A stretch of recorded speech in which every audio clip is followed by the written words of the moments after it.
and welcome to Jolene Knits a Lot. This is a podcast about knitting, crochet, and cocktails, among other things. There's a likelihood that there'll be other crafts sometimes, and I keep saying crochet. There likely will be some crochet at some point. Fingers crossed. My name's Jolene, and I'm so glad you could join me today. Today we're going to talk about a few finished projects. I have 3 things I've completed since we last spoke. I have a new project on the needles, and I have some yarn for another new project. And I have an exciting knit along that I'm going to be joining next week, and I'm excited to show you what I've got in the mail as a part of that knit along. So sit back, grab your knitting, your crochet, your cocktail, or all of the above, and let's get started. It is late October in Western Canada, in Edmonton where I live, and we've been having sort of this drifting snow this past week, and the temperature's definitely gotten cooler. They say that Indigenous people have 100 words for snow, and I believe it, because living here, there's so many different kinds of snow. Right now we're getting the kind of snow that lands and maybe floats around a little bit but doesn't really stick. Those of you who live in areas where you get a lot of snow know what I'm talking about. If you don't, just imagine big fluffy snowflakes that drift around and don't really stay for very long, which is good. We get enough snow that sticks for most of the year, or a good part of the year, that we don't need it any sooner than it really needs to come.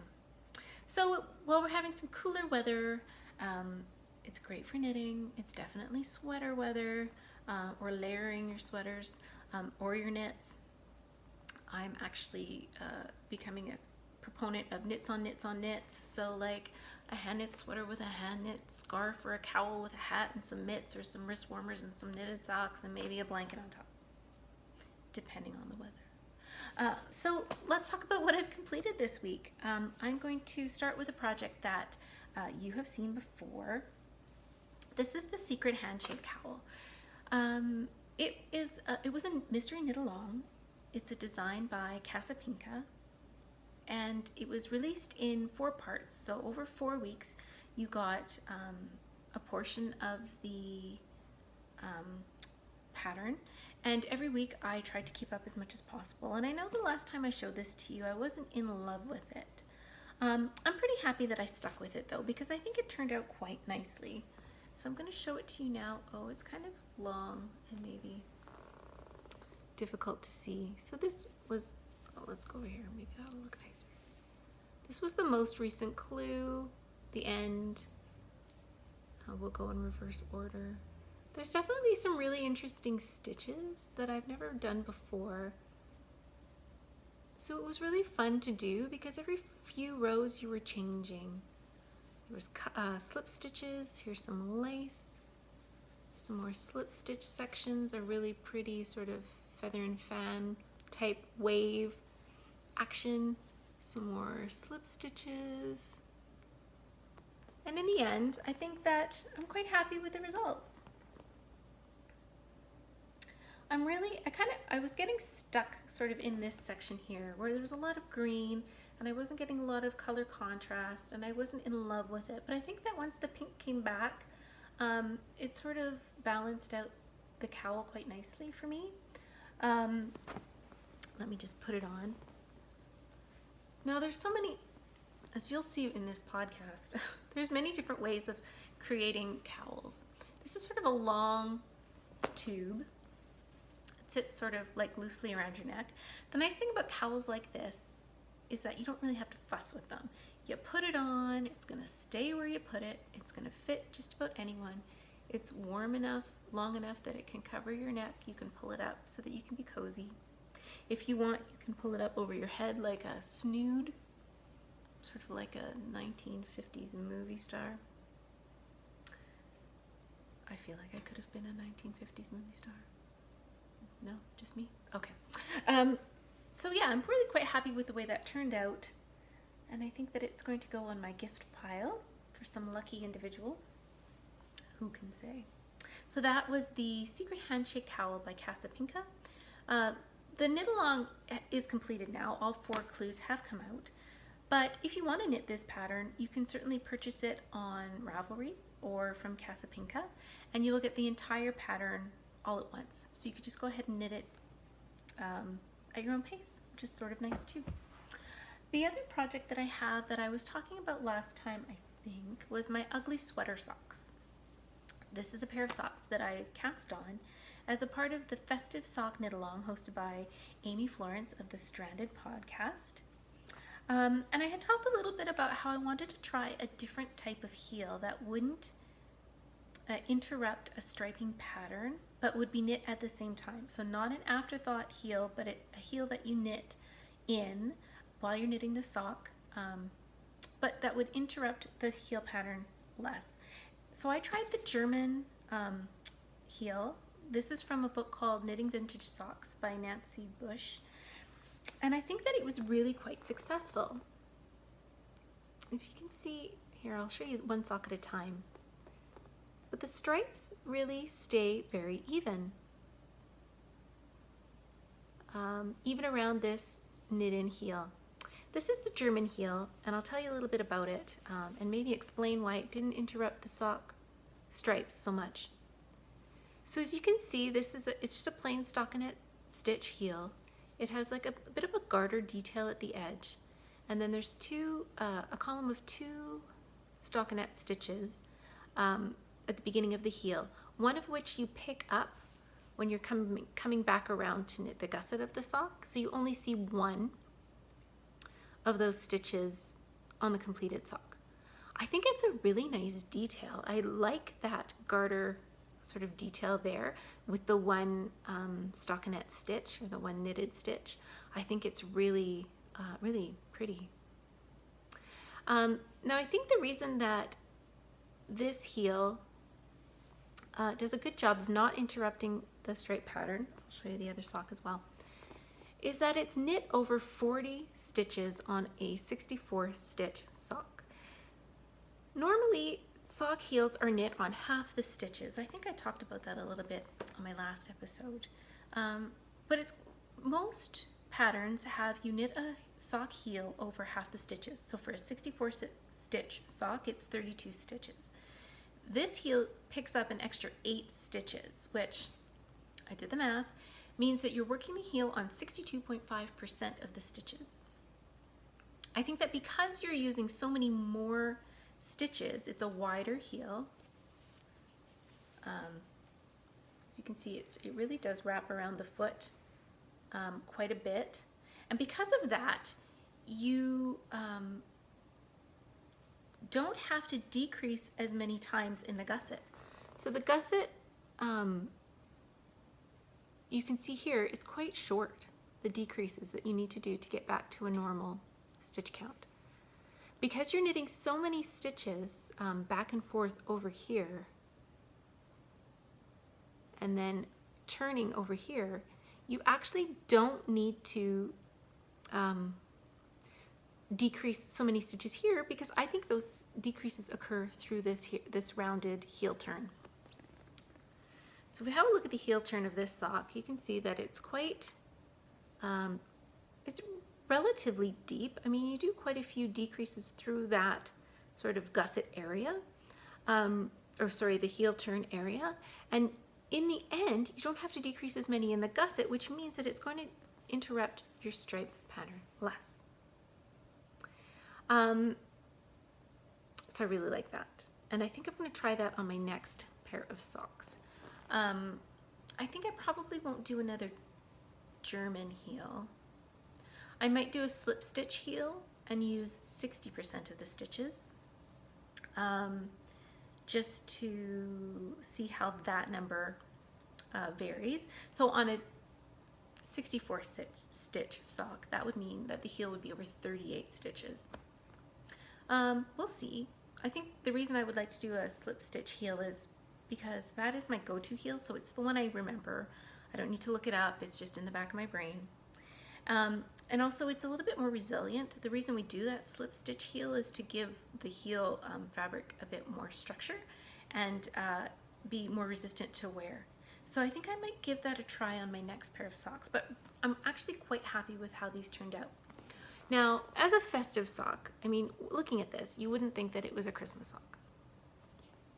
But the name of it, Ugly Sweater Party, really spoke to me and said Christmas, fun times to me.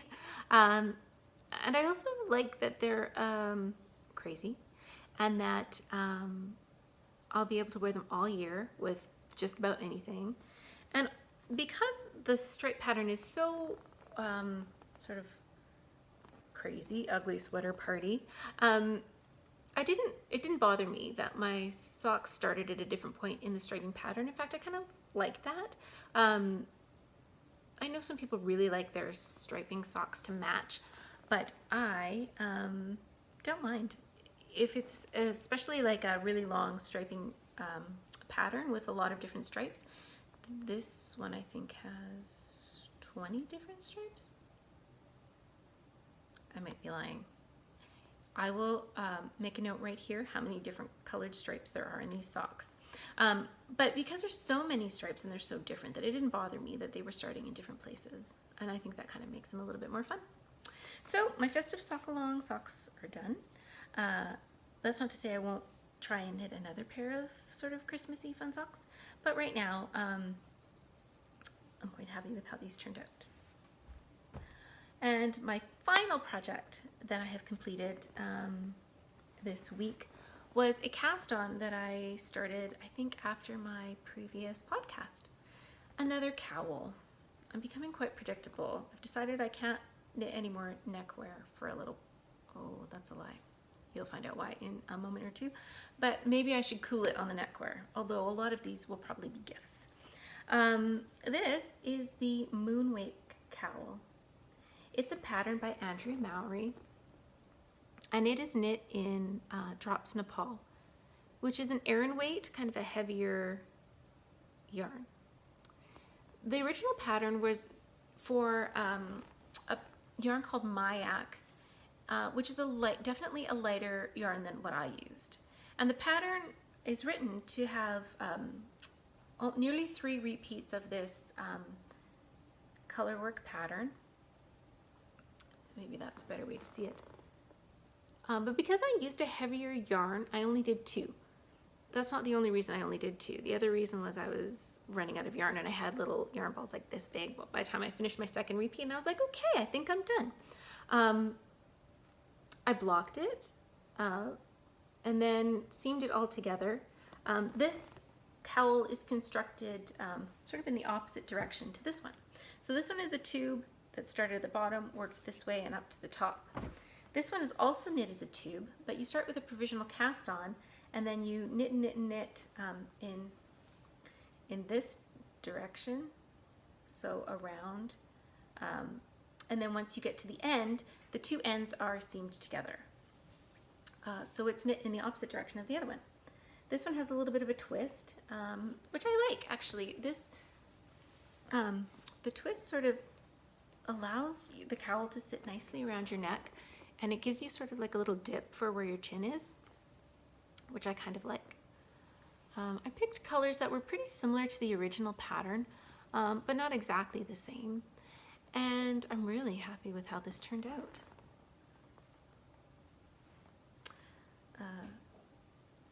Little model picture there for you. Yeah, I'm really happy with it. I think it sits really nicely around your neck. I think it's super cozy. I like the way that it dips a little bit here. I think if you had a really nice coat, it would sit really nicely in the neckline of your coat. And it's just really cozy and snuggly. Yeah, I would really, really recommend this pattern.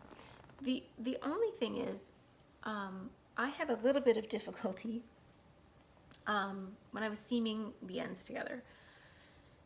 That's totally user error and not the pattern. But when you're trying to take one end of a tube and seam it to the other end of a tube, I was having a little bit of an issue initially, visualizing where to start that seam. But I started, recognized that I had a mistake pretty early on, ripped it out and started again with my seaming. And so it only took 2 tries. And in the end, I have this really cute little cowl. I think that this pattern is a really great way to practice doing color work, because the stitch, like, there's not a ton of color work. The pattern is, repeats are quite short. So I think that you just have to remember like maybe 5 or 6 stitches is the pattern repeat. So if you're a beginner at color work, this might be the way to go. Yeah, just a thought. The Moonwake Cowl by Andrea Mowry, knit in Drops Nepal. And that is all of my finished projects for today. I, of course, cast something new on because I can't have nothing on my needles. And the pattern I cast on was something I spoke about a few weeks ago. This is the Love Note sweater. This is a top-down circular yoke, I guess, sweater by Tin Can Knits. It's very popular, and a lot of you will have either knit one yourself or are familiar with the look of the pattern. And I have already knit a Love Note sweater once, and so I wanted to do one that was a little bit different. And so I started, this is really hard to see. The Love Note sweater starts with a provisional cast on. I like to do one that involves putting your stitches, or creating stitches around a waste yarn. And then those stitches are quite easy to pick up. You can see them just sitting there on that waste yarn ready to be picked up. This is the Dude, I Spilled My Wine colorway by Wool Baron that I picked up at the Prairie Fiber Festival in September. And I'm really liking how it's knitting up. Now this is a variegated yarn, as you can see. And right now I'm not alternating skeins yet. The reason I'm not alternating skeins just yet is because in a top-down circular sweater, you start on a relatively small circumference, a relatively small number of stitches, and quite quickly you start increasing. So because I knit a couple rows and then increased, knit a couple rows, increased, knit a couple rows, increased, that constant increasing of stitches means that you're not going to get the same kind of pooling as you would if you were just knitting straight stockinette. So I was quite confident that I could get away with not alternating skeins just yet, and I think it's going quite well. And I'm into the lace section. Now, because my project is all bunched up on the needles, it's really hard to tell. But I'm knitting a Feather and Fan lace pattern instead of the Love Note lace that looks like little hearts. The reason I'm doing it differently is because I already have one with the hearts that's lovely and it's beautiful, but I don't need another sweater exactly the same. And my heart has a thing for Feather and Fan. I don't know why. It's just, I see Feather and Fan and I say in the back of my brain, I want to knit that. So I was looking through some stitch dictionaries, as you do. And eventually I settled on this Feather and Fan pattern that I found in a Vogue Knitting lace stitch dictionary. I looked through the Wendy Bernard ones that I had mentioned a couple weeks ago. The books where patterns are charted or listed out from the top down or the bottom up, and nothing really spoke to me. I'm very predictable. But I saw this Feather and Fan pattern. I thought, I'm going to give it a try. Now, it is really hard to see because I'm all bunched up on these needles, but I think you can see some of the yarn overs right here, and then the knit togethers here. Feather and Fan creates a bit of a wavy sort of motif, and I think it'll be really pretty in the yoke of this sweater. I don't think I'm really going to know until I get a little bit further down, complete the lace, and then get closer to where I'm going to divide for the arms and the body. But for right now, I'm really happy with how this is going. I have completed 1, 2, 3 repeats of the lace pattern, and I will be doing 5, so I'm almost done the lace. And then after that, I'm just going to knit straight until I need to divide for the arms and the body. Once I finish the lace pattern, at that point, I'm going to introduce a second skein of yarn so that I don't get pooling and I get more variation throughout the knitting of the sweater. In order to alternate skeins, there's a couple ways you can do it. You can just knit around with one yarn, stop, pick up the other one and knit around. But often this creates a bit of a line of tension because you're constantly carrying one yarn up in the back, and that can pull. Knitting is a horizontal fabric in the sense that knitting is created back and forth or round and round. So knitting will always stretch way more from side to side than it will vertically or up and down. So if you're carrying a yarn up the back of your knitting, there will be less stretch than if you were trying to carry it from side to side. I'm going to employ something called helical knitting. Helical knitting is something that I think originally was used to knit like single row stripes and not have a jog or a place where the yarn stopped and then moved up. To do helical knitting, there's lots of great tutorials out there. But the basics of it are you knit around with one strand of yarn. Then you stop with that strand of yarn, slip 3 stitches onto the right needle, and then start with the next, with your other strand of yarn. Knit all the way around to 3 stitches before where your initial skein of yarn left off. Drop that yarn, slip 3 stitches, and then start knitting with the other yarn. What you're doing is backing up where you're starting with a strand of yarn all the way around, so that you're never getting, they're never meeting. One is always chasing the other one. And then what that allows you to do is use 2 skeins of yarn without getting that laddering up the back. I will leave links below to some really great tutorials that are much more succinct than my basic sort of description of what helical knitting is. But if you're interested and if it's something that you think you would benefit from, I'd say look it up, because it's a technique that isn't very difficult but can be very beneficial. Now, when would you want to use helical knitting, or when would you want to strand your yarn? If you're using indie dyed yarns, basically, and indie dyed yarns that are variegated, so have more than one color in them, they would almost always benefit from a helical knitting or using 2 strands of yarn at once, because it is really difficult for indie dyed skeins of yarn to be identical. But that's why we love them. We love their uniqueness. We love the craft of the hand dyer who has applied the yarn in a really beautiful way. But the flip side of that is that no 2 skeins are the same. And so if you want to knit yourself a sweater with indie dyed yarn, absolutely do it. But remember that switching skeins or using 2 skeins at the same time to alleviate some of that, not unevenness, but the variation in color between skeins will help you have a more uniform sort of finished project. So that's something to think about, and I will make sure that I leave a link in the show notes so that you know where you can find more information about helical knitting too. And that's all I have on the needles right now, which is shocking because generally speaking, I'm the kind of person who likes to have at least 2 projects on the go, sometimes 3. I do have a plan though.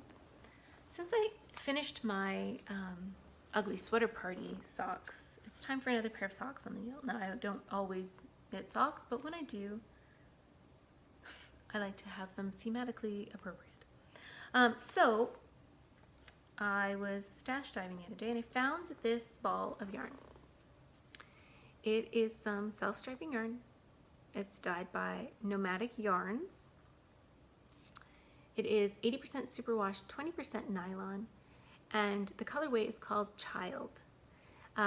This yarn is based off of the Mandalorian TV show on Disney Plus, and Mandalorian fans might know that the 2nd season is starting at the end of October, and who doesn't love that little baby Yoda? Oh my god, so cute.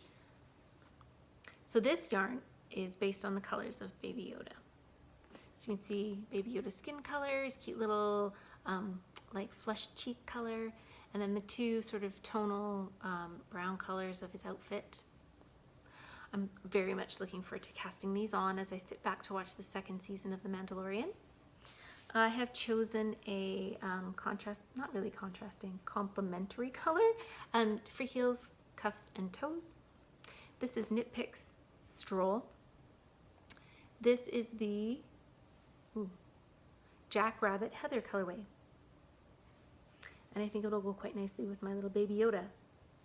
I like to keep skeins of sort of very neutral yarns for heels, cuffs, and toes. And as I've sort of mentioned in other episodes, I really like Sheepy's Metropolis yarn in the Warsaw colorway. It's a really beautiful gray. I used it on these socks, and it tends to go with a lot of things, but it's not always the color I want. So I tend to keep on hand some black yarn for heels, cuffs, and toes. I have some navy, and then I also have this sort of brownie color. And one of these skeins will last for probably 2 or 3 pairs of socks, maybe more. So I like to just pick them up as I need them. And then I have it when I'm craving some Mandalorian socks. Cute. Okay, so that is all of the knitting that I have to share with you. But as I mentioned, or as I may have mentioned, this month has been a little bit stressful. I mean, everybody goes through stressful times. And what do you do when you're stressed? Some people exercise more. Some people vent. I buy yarn. I can't be the only one. Maybe you buy yarn too. But I needed a little pick-me-up.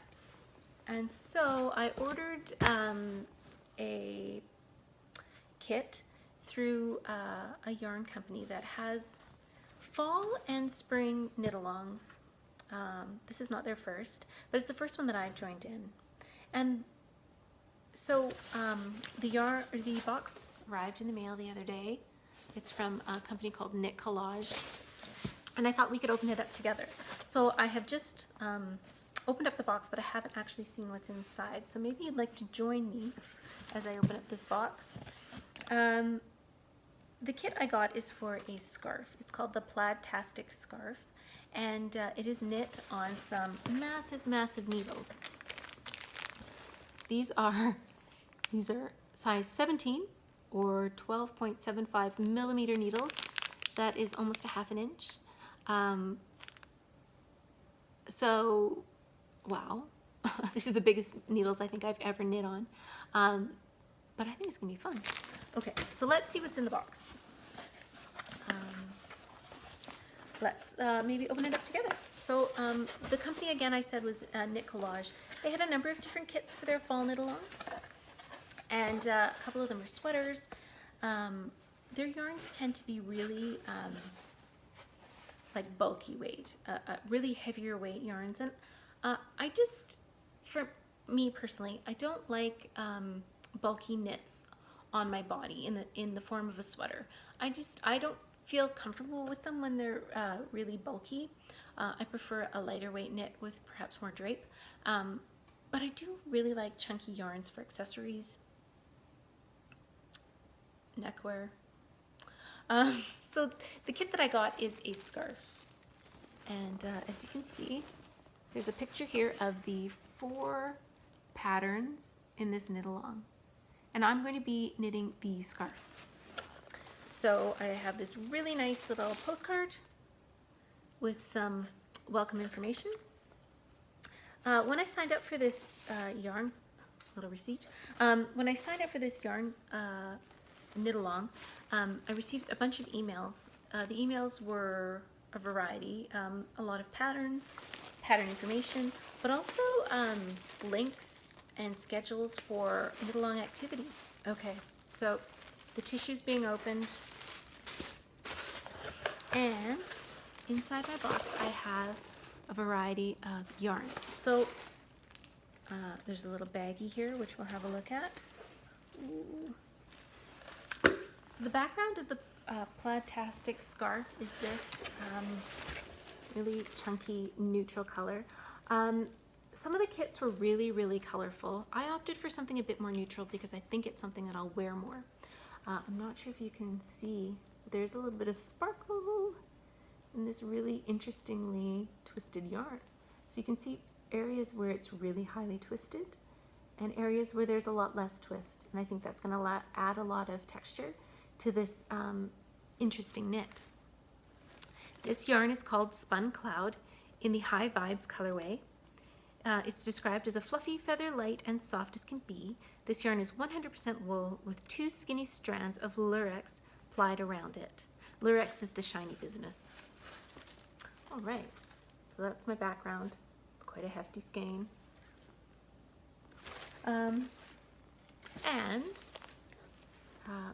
Also included are some mini skeins that are going to create that plaid effect. Now these all look to be sort of similarly plied in the sense that maybe with this one we can see there's like areas that are skinnier and areas that are more plump. They all have a little bit of that same lurex in there, which I think is really fun. Now these contrasted colors are called the Yarn Sampler Mini Kit in the Lilac color. Again, Spun Cloud 100% wool, and the colors are Lilac Dust, Wisteria, Hyacinth Purple, Coconut Sparkle, and Court and Spark. And it will be my challenge to figure out which one is which. I'm hoping at some point that will become obvious to me. Now also included is a tiny little bag with, I'm hoping, some little notions. Let's find out. It's a tiny little linen bag with knit collage on it. And inside, ooh, come on, there we go. Ooh, fun stuff. There is a tape measure, which says Crazy Happy Yarn. I hope you can see that. Now, who doesn't need an extra tape measure? Ooh, fun things. A very large darning needle. This will come in handy for my very fat yarn. Some very, very large stitch markers. Actually, that's pretty smart because when you're knitting on very, very large needles, you need very, very large stitch markers. And a really cute little pin. It says knit collage. Ooh, if I can hold it straight. Knit collage. Well, that was delightful, and I'm actually quite happy that I bit the bullet and ordered this really cute little kit. Now this knit along starts next week on October 28th, and there is a, I'm sure not very rigid schedule, with week by week instructions on what we're going to be doing. So the first week is winding the yarn and knitting a gauge swatch, and then after that I think we knit certain portions of the pattern together as we go. There's one week where we're making tassels, and there's one week where we're, I think, blocking and steaming, or I'm not sure. But I look forward to winding up all this yarn and getting started, and I look forward to sharing it with you. I hope you found that interesting. I think that there still are some kits available for the Knit Collage Knit Along this fall. But if it's not something that you want to be doing or have time for in your knitting schedule, then just know that Knit Collage often has a knit along in the spring and the fall. So if it's something that you're interested in, keep it in mind for next time. I'd like to thank you so much for joining me today. As usual, I've really enjoyed spending this time with you, sharing what I've been knitting, and I hope to hear from you about what you've been knitting. You can find me on Ravelry as Joline, Joline. You can also find me on Instagram as JolineVMK. That stands for Jolene V, which is my last initial, and Master Knitter. So JolineVMK on Instagram. If you enjoyed this episode, I hope you will like and subscribe so you can find me again, so that we can knit together again sometime soon. I hope in the next couple weeks you find time to do the things that you enjoy doing. I plan on knitting a lot. Bye.